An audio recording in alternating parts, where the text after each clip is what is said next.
এবাৰ সত্যৰঞ্জন বৰা থিয় দিছে ৰাহুল বড়ো আৰু ভূমিকা বড়োৰ কাষত। হাফিজ আলী আৰু ৰিজৱানা বেগমে নাম সলনি কৰিছিল, ৰাহুল বড়ো আৰু ভূমিকা বড়ো হৈছিল। ইছলাম ধৰ্ম ত্যাগ কৰি হিন্দু ধৰ্ম লৈছিল। তাৰ পাছত বিতৰ্ক তুংগত উঠিছে, বড়ো উপাধি কিয় ল'ব, ইয়াক লৈ বিতৰ্কৰ সূত্ৰপাত হৈছে।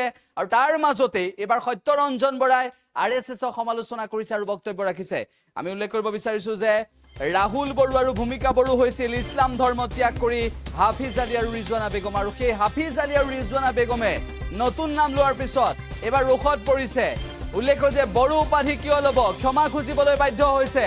সেই সময়তে সত্যৰঞ্জন বৰাই এই সন্দৰ্ভত মুখ খুলিছে আৰু প্ৰকৃতপক্ষে তেওঁলোকে বড়ো উপাধি লোৱাক লৈ ভুল হৈছে নে নাই, কিয় ৰাহুল বড়ো আৰু ভূমিকা বড়োৰ পক্ষত সত্যৰঞ্জন বৰাই থিয় দিছে, সেই সন্দৰ্ভত কি কৈছে সত্যৰঞ্জন বৰাই আমি শুনাই ল'ব বিচাৰিছো। নমস্কাৰ।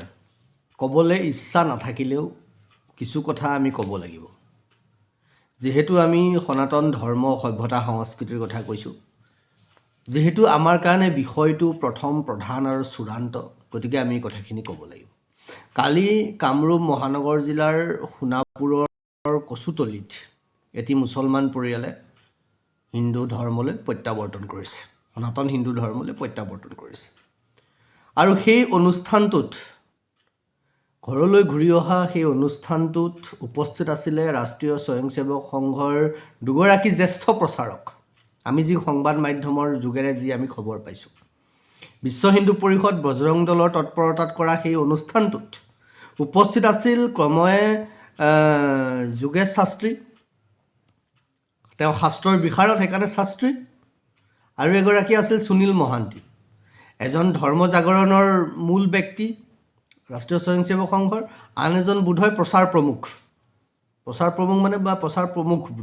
প্ৰমুখ মানে এই কিতাপ পত্ৰৰ পৰা আৰম্ভ কৰি ছ'চিয়েল মিডিয়াৰ পৰা আৰম্ভ কৰি সকলো ধৰণৰ প্ৰচাৰ ৰিলেটেড সকলো কথাৰ প্ৰমুখ বোধহয় সুনীল মহান্তিজী। এতিয়া কথা হ'ল, এই দুজন ব্যক্তি উপস্থিত থকা অনুষ্ঠানটোত ইমান ডাঙৰ ভুল কেনেকৈ হ'ল? কালিৰ পৰা বিভিন্নজনে আমাক এই প্ৰশ্ন কৰিছে। এতিয়া কিছু সময় আগতে সংবাদ মাধ্যমত দেখিলোঁ যে তেওঁলোকে এই যে হাফিজ আলী আৰু ৰিজৱানা বেগম এই প্ৰতিপত্নীহালে কালি তেওঁলোকে সনাতন ধৰ্মলৈ প্ৰত্যাৱৰ্তন কৰি ৰাহুল বড়ো আৰু ভূমিকা বড়ো নামে উপাধি লৈছিলে। তাৰপিছতে বিভিন্নজনে আমাক এই প্ৰশ্ন কৰিছিলে যে তেওঁলোকে বড়ো উপাধি কেনেকৈ পালে। এতিয়া মোৰ প্ৰশ্ন হ'ল, তেওঁলোকে কেনেকৈ পালে তেওঁলোকক জগৰীয়া কৰি লাভ নাই।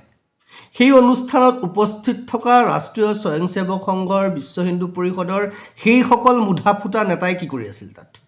নে তেওঁলোকে অসমৰ বিষয়ে নাজানে একো? নে তেওঁলোকৰ অসমৰ সভ্যতা সংস্কৃতিৰ প্ৰতি কোনো দায়বদ্ধতা নাই, কোনো গুৰুত্ব নাই, কোনো মূল্য নাই? কেৱল নেতাগিৰি দেখুৱাবলৈ চিঞৰ বাখৰ কৰি আছে নেকি? বেয়া পাব নালাগে। বড়ো উপাধি কেনেকৈ পাব পাৰে মোৰো প্ৰশ্ন আহিছিলে। ময়ো মোৰ সতীৰ্থৰ লগত আলোচনা কৰিছোঁ, বড়ো উপাধি কেনেকৈ পালে? বড়ো, ৰাভা, সোণোৱাল, কছাৰী এইবোৰ উপাধি যাকে তাকে দিওঁ বুলি দিব পাৰে নেকি? খেলনা বস্তু নহয়তো এইবোৰ। কেৱল সেয়াই নহয়, যিকোনো উপাধিয়ে আপুনি কাকো দিওঁ বুলি দিব নোৱাৰে। কিন্তু এই কথাটো যিসকল ব্যক্তি যোগেশ শাস্ত্ৰী আৰু সুনীল মহান্তি, তেওঁলোক দুইজনে ৰাষ্ট্ৰীয় স্বয়ংসেৱক সংঘৰ জ্যেষ্ঠ প্ৰচাৰক, গুণী জ্ঞানী ব্যক্তি। মই ব্যক্তিগতভাৱে দুইজনকে জানো, মই ব্যক্তিগতভাৱে ফোন কৰি ক'ব পাৰিলোঁহেঁতেন, কিন্তু নাই কোৱা। সামাজিক মাধ্যমত এই ধৰণে ভিডিঅ' কৰি এইকাৰণে কৈছোঁ, কাৰণ তেওঁলোকে নিজকে, মোৰ বিভিন্ন সময়ত তেওঁলোকে কয় অল্প বিদ্যা ভয়ংকৰ বুলি। মোক যোগেশ শাস্ত্ৰীয়ে বিভিন্ন সময়ত কয়, কিবা এটা দিলেই, তেওঁলোকৰ মতামত বিচাৰি কিবা এটা দিলেই তেওঁ মোক লিখি দিয়ে অল্প বিদ্যা ভয়ংকৰী বুলি লিখি দিয়ে। তাৰমানে তেওঁলোকে আমাতকৈ বেছি জানে, আৰু শাস্ত্ৰী জানিবও লাগে। কিন্তু এইটো কিয় নাজানিলে তেতিয়াহ'লে? এইটো জানিব লাগিছিল যে বড়ো উপাধি, ৰাভা উপাধি, যিকোনো এটা উপাধি দিব নোৱাৰি। তাতে জনগোষ্ঠীয় উপাধি ST কেনেকৈ দি দিব পাৰে আপুনি যাকে তাকে? আজি সেই পৰিয়ালটো বিপদত পৰিছে। তাৰমানে আপোনালোকে কেৱল দেখাক দেখি কাৰোবাক আনি কিবা এটা কৰি দিব পাৰিলেই হ'ল, আপোনালোকৰ কোনো দায়বদ্ধতা নাই সেই পৰিয়ালটোৰ প্ৰতি, সেই মানুহখিনিৰ প্ৰতি। আজি কিয় সেই পৰিয়ালটোক ৰাইজৰ ওচৰত ক্ষমা খুজাবলৈ বাধ্য কৰিছে? পৰিয়ালটোৱে কিয় ক্ষমা খুজিব আজি? ক্ষমা খুজক এই যোগেশ শাস্ত্ৰী, সুনীল মহান্তি আৰম্ভ কৰি তাত থকা পুৰোহিতসকলে বা তাৰ দায়িত্ব লোৱা আপোনাৰ কি কয় যিসকল আছে, বজৰং দলৰ যিসকল ব্যক্তি আছে, বিশ্ব হিন্দু পৰিষদৰ যিসকল ব্যক্তি আছিলে, যিসকলে কালি সংবাদ মাধ্যমৰ আগত বক্তব্য দিছে, তেওঁলোকে ক্ষমা খুজক। সেই ব্যক্তিকেইজনে কিয় ক্ষমা খুজিব? ৰাহুল বড়ো আৰু ভূমিকা বড়োৱে কিয় ক্ষমা খুজিব?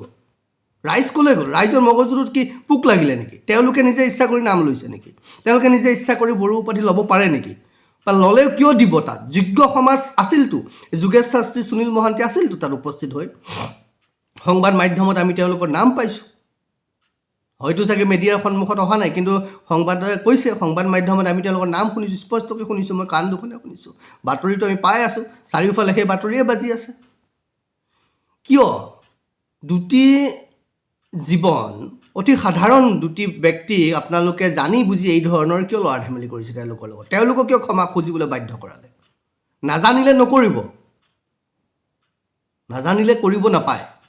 মই কালিও লাইভ যোগে কৈছোঁ, আৰু বিভিন্নজনে কৈছে নিজকে বজৰং দল, বিশ্ব হিন্দু পৰিষদৰ বুলি পৰিচয় দিয়ে, সেইজনে কৈছে ধৰ্মান্তৰকৰণ। আৰে সনাতন হিন্দু ধৰ্ম দৰ্শনত ধৰ্মান্তকৰণৰ কনচেপ্টেই নাই। আপোনালোকে আকৌ নিজকে বিশ্ব হিন্দু পৰিষদ, হিন্দু হিন্দু কৈ থাকে, সেইটো কথা নাজানে, সাধাৰণ কথাটো বুজি নাপায়। আপোনালোকে সংবাদ মাধ্যমত বাইট দিছে ধৰ্মান্তকৰণ হৈছে, কি বুজিলে আপোনালোকে? সনাতন হিন্দু ধৰ্ম দৰ্শনৰ সৃষ্টিৰ পৰা ইতিহাস নাই ধৰ্মান্তৰ কৰাৰ। আৰু বাকীবোৰতো পন্থ, এইখিনি জানিব লাগিছিল আপোনালোকে। ই প্ৰত্যাৱৰ্তন। তেওঁলোকে পিঢ়িৰ পৰা পিঢ়ি, বিশেষকৈ অসম আৰু ভাৰতত পিঢ়িৰ পৰা পিঢ়ি সমস্তখিনি আদি তেওঁলোকৰ সনাতন, সনাতনলৈ ঘূৰি আহিছে। সেইটো ডেট ইজ নট ধৰ্মান্তকৰণ, সেইটো প্ৰত্যাৱৰ্তন। আপোনালোকে সেইটো জনা উচিত আছিলে। আজি মই দুখ পাইছোঁ, কেৱল হিন্দু হ'ল বুলিয়ে প্ৰতিটো কথাতে আমি কোনোবাই কৰিছে বুলি ছাপোৰ্ট কৰিব নোৱাৰোঁ। সেই ল'ৰা ছোৱালীহাল, মানে সেই দম্পতীহালক আপোনালোকে ৰাইজৰ ওচৰত ক্ষমা খুজিবলৈ কিয় বাধ্য কৰিলে? ভুলটো তেওঁলোকৰ নাছিল, ভুল আছিলে যোগেশ শাস্ত্ৰী আৰু সুনীল মহান্তি তেওঁলোকৰ, আৰু যিসকল তাত উপস্থিত আছিল তেওঁলোকক ক্ষমা খোজক। মই কৈছোঁ সংবাদ মাধ্যমকো তেওঁলোকক বাধ্য কৰোৱা হওক ক্ষমা খুজিবলৈ, আৰু মই সামাজিকভাৱে কৈছোঁ আৰু ভিডিঅ'ৰ মাধ্যমেৰে কৈছোঁ আপোনালোকে ক্ষমা খোজক। পণ্ডিতালি কৰাৰ এটা সীমা থাকে, চবতে পণ্ডিতালিটো ভাল নেদেখি। যিকোনো খবৰৰ বাবে যোগাযোগ কৰক 7099017330 লগতে 7099017110 নম্বৰত।